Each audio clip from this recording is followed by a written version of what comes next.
Hi, I'm Steve. You're watching Gear Stuff and Things, and today on the channel we are going to be taking a look at some of the tricks I use to get the most out of MIDI drums. And for today's example, we are dealing with the stereo drums inside of EZdrummer. Now, this would work if you're using Addictive Drums or Get Good Drums or any sort of program out there that just has a standard stereo output.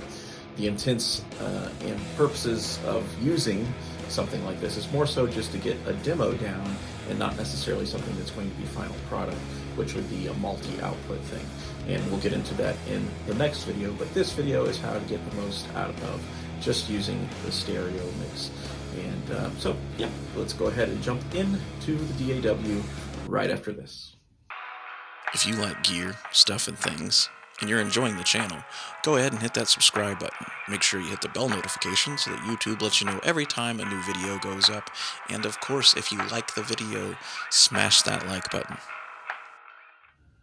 Alright, so we are inside of Logic, and I have an instance of EZdrummer pulled up here. This is kind of my go-to kit, which is the Metal Machine kit, but just sounds good. Kind of taken some things out that I don't typically use. Obviously, there's way too many symbols. This is all neither here nor there for the example today.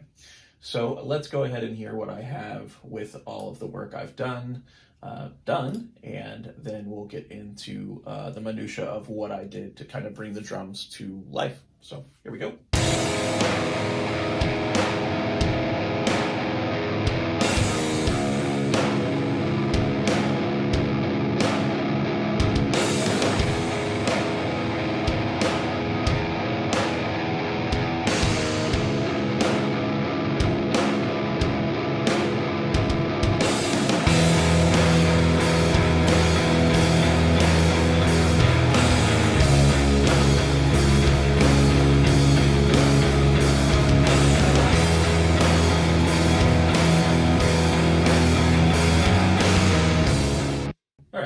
So you can hear that the drums are pretty present in that little mix, and this is a demo for a song I'm working on for my band Close the Hatch. It was a song that I had done in my other project, Ohio Faust, in 2008, and now I am trying to convert it into being a song for a full band and less electronic and more live instrumentation. So what you're hearing here is an early version of a Close the Hatch song. So let's go ahead and hear the drums with everything that I've got on them, and then we'll start walking through what I did to them. I realized that I kind of said we were going to do that with hearing the demo, but yeah, so let's hear just the drums.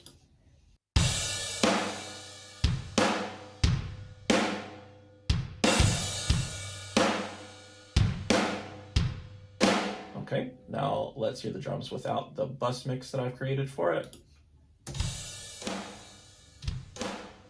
Pretty wild difference, right? Significantly quieter, less impact, less tightness, less presence. So let's kick that back.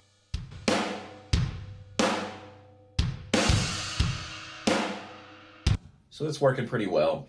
And with stuff like this, when I'm demoing a song, I tend to just stay in the stereo realm because I don't find it entirely necessary, especially with things like EZdrummer, because I can take it and switch it into being the multi-output version at any time. So it's not really a concern, but I want to get the most out of what I have here just to get the idea down. And with Close the Hatch, I re-record all the drums with my drummer, Sean, and he replays all of this stuff using real drums, and we re-record them in a live room. So not that important here how exactly it is done. But if you're someone who's just wanting to get an idea down and you're like, how can I get my drums to sound better just using the stereo output, this video is designed to help you.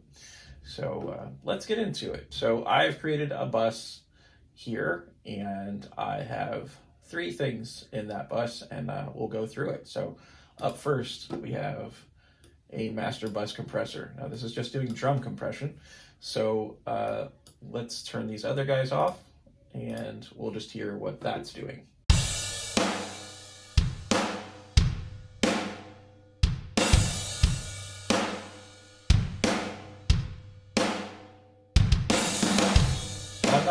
I'm not beating it to death.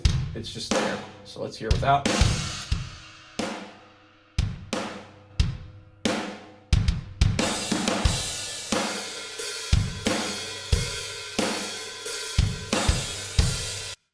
So yeah, thresholds set pretty high.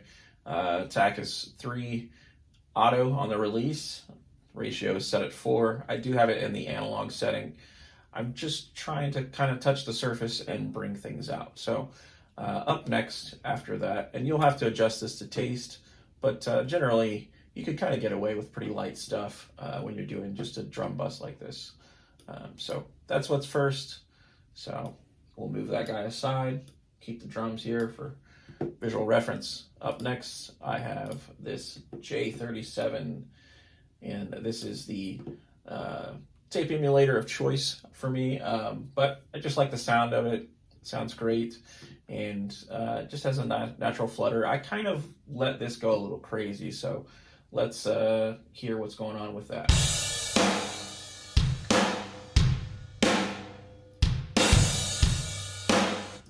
So let's turn that off. And back on.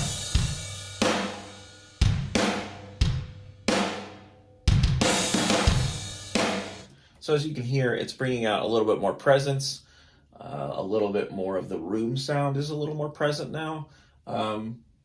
Just kind of overall a little bit more attack, a little bit more saturation. It's kind of a colorization that just makes it feel more lifelike and less programmed, I suppose. But it definitely brings things to the surface enough to where it'll fit better in the context of a mix.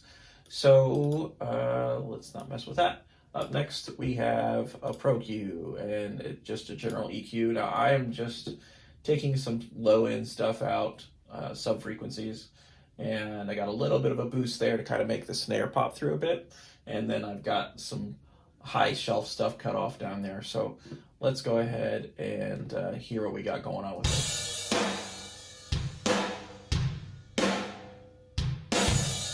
Here's the top.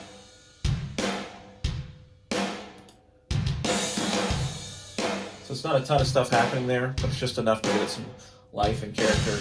The snare kind of resides somewhere around 515 or 516, so I've got a little bit of crackle in there just to kind of bring the snare back into the surface. So let's go ahead and turn all this off, at least on the screen here. Now before we get into that, let's go ahead and have a look at what I got going on inside the mixer here. I basically took the default setting for the big room and then dropped some things down to taste. Kind of made the kick a little bit quieter, made the snare a little bit quieter, so let's hear that. And honestly, the kicks could be a little bit quieter in general, so let's bring those both down a little bit. And you got a lot of room and ambient stuff happening here, so let's hear that. I'm a sucker for good live room sounds. This particular kit inside of EZdrummer is one of the better ones for having a great natural ambience, and just sounds great on its own. Bring in the overheads in conjunction with it, you've got a really nice room sound. So when you mix it in with everything else, you just get a great mix. There's not a lot to it. And this is all just kind of been tinkered to taste, and you can do the same. So let's go back, and so that's really all it takes. A little bit of master brush compression just on the drums, maybe a saturator, something to kind of get things to cut through a little bit, and use the EQ to kind of make certain things pop a little bit better. And then, of course, inside the internal mixer of your drum program of choice, do what you like to do, what you want to hear. But this is for demo purposes. The idea here is not to have some amazing result. It's just to have drums that sound good enough that when you show this song to a bandmate or someone, that the drums aren't poorly mixed and aren't distracting from the content. And you want it to kind of sound good and kind of get a feel and an idea of how you want it to sound ultimately. But an easy way to do this is just to kind of do what I showed here. So let's hear it in the context of the mix again, unsoloed, and let's get a feel for it. I'm going to start it a little bit closer, and here we go.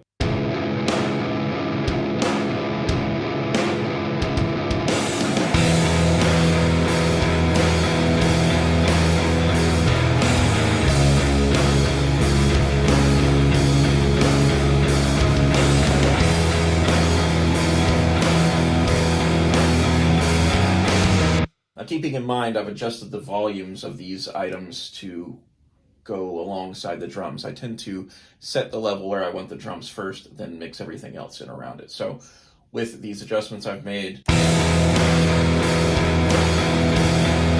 where we are. Now, I could be a lot more thorough with this, and I will be a lot more thorough when I go into the one that is multi-out and mixing everything from EZdrummer as separate tracks. So we will get into that in the next video, and I'll explain that further. But the idea here is to take the stereo option of whatever drum program you're using and be able to get pretty good results fairly quickly using things that you should have already inside of your DAW. There are master bus compressors built into almost every DAW already, so you don't need to use the waves ones that I'm using. Same thing with the saturators. There are things you can do to control that inside of your DAW using other plugins, and the EQ, of course. Every DAW comes with an EQ.